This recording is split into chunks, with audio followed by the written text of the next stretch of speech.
Alors, bonjour à tout le monde. Bonjour à Thierry Joma, directeur du Festival international de films de Fribourg. Et Thierry, Bonjour. merci beaucoup pour avoir répondu présent à cet espace de partage de films entre festivals, une solidarité dont on a besoin en ce moment. C'est pas à moi qu'il faut dire merci, c'est moi qui dois vous dire merci. C'est vrai que la solidarité a été vraiment très importante cette année. Fribourg, on a été parmi les tout premiers à devoir annuler en mars. Et tout de suite, on a eu toute cette solidarité. Je suis tellement content qu'il y ait une solidarité qui vienne du Tessin et que ce ne soit pas forcément le Carnot. Merci, on est content aussi, ça nous fait très plaisir. Écoute, je vais te poser deux ou trois petites questions pour le public qui nous suit. Et la première qui m'intéresse beaucoup, c'est en fait, je voulais te demander depuis ton poste d'observateur privilégié en tant que directeur du Festival de Fribourg, quel est en ce moment l'état des films du sud du monde et quel est l'avenir immédiat dans le sens que j'imagine que vous êtes aussi en train de préparer votre prochaine édition. Donc, qu'est-ce qui se passe en ce moment? Alors, ce qui se passe, c'est qu'il y a clairement beaucoup moins de films que l'année dernière, je dirais 4 fois moins, qui nous sont proposés pour la prochaine édition. Je dois vraiment beaucoup, beaucoup chercher parce que tous les distributeurs de films et les producteurs dans le monde attendent que ça s'arrête pour savoir quoi faire avec leurs films. Donc, on est d'une certaine manière un peu bloqué.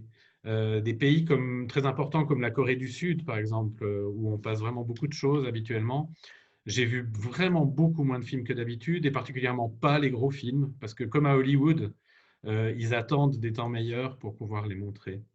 Autrement, je dirais que l'Occident est quand même beaucoup plus touché d'une certaine manière par la pandémie que, par exemple, l'Afrique. C'est clair qu'en Amérique latine, c'est très important, mais on parle beaucoup moins de ça en Afrique. Donc, il y a quand même de la production qui avance. Dans beaucoup de pays, ça tourne.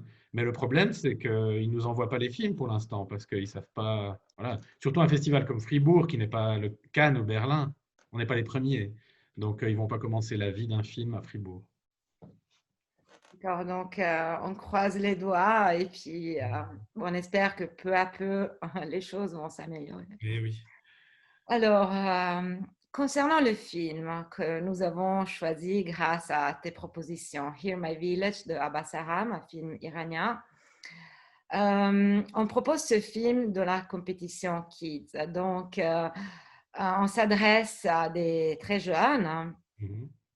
et j'aimerais te demander quelles étaient tes motivations en tant que directeur quand tu as sélectionné ce film, car si je ne me trompe pas, c'était aussi dans une section dédiée aux jeunes, hein. Oui. Ce qu'il faut dire très précisément, c'est que c'est l'équipe de la médiation culturelle qui s'occupe des scolaires, où on avait 12 000 enfants inscrits.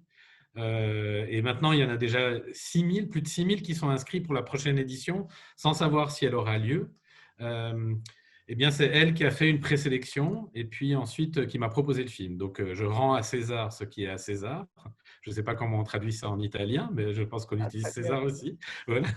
Eh bien, je leur rends cet honneur d'avoir choisi ce film que j'ai beaucoup aimé, qui me fait penser au cinéma du début de Kiarostami. Euh, c'est un cinéma qui a fait un peu découvrir le cinéma iranien à la fin des années 70. C'est modernisé, bien sûr, mais j'ai été extrêmement touché par cette histoire d'un enfant passionné de photographie. Je pense que ça parle à tout le monde. Ça peut être en Iran, mais ça pourrait très bien être ici. Je crois que les enfants partout rêvent d'être peut-être artistes.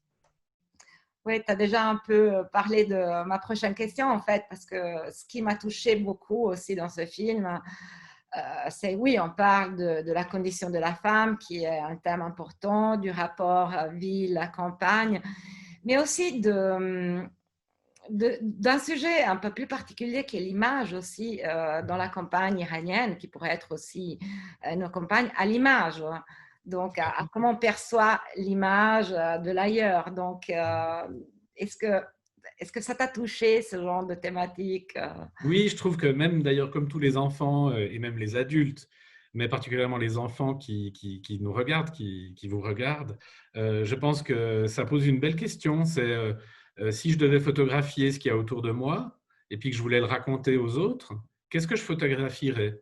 Je photographierais des maisons, je photographierais des arbres, je photographierais plutôt des gens.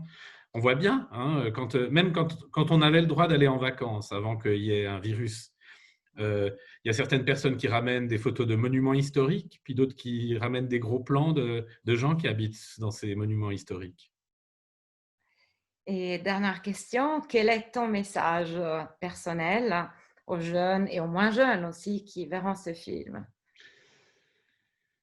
Mon message personnel, il est général maintenant. Il ne concerne pas uniquement ce film, mais c'est faites attention au cinéma. Quand on pourra de nouveau aller dans les salles de cinéma, allez-y. Ne prenez pas trop l'habitude de regarder des films à la maison, sinon les salles de cinéma, elles vont mourir. Le cinéma, il doit vivre d'abord dans les salles. Le cinéma, c'est comme se réunir pour un concert de musique. Regarder un concert à la télévision, ce n'est pas la même chose que de le vivre.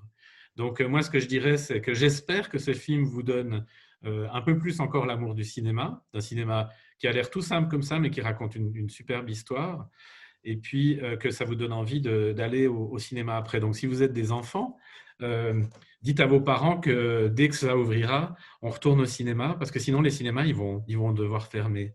Et c'est quand même une grande perte. Le cinéma, c'est un art un peu absurde, je dirais même un peu stupide, parce que quand on fait une sculpture, on a juste besoin d'un rocher et puis d'un marteau. Quand on fait de l'écriture, il y a juste besoin d'un papier et d'un stylo ou d'un ordinateur à la limite. Mais pour le cinéma, ça coûte tellement cher, il faut tellement de gens. Et puis à la fin, ça n'existe même pas physiquement parce que c'est un fichier dans un ordinateur qui projette sur un écran. Donc faisons attention à cet art, le cinéma, le septième, pour qu'il ne disparaisse pas. Merci, merci infiniment Thierry. Merci.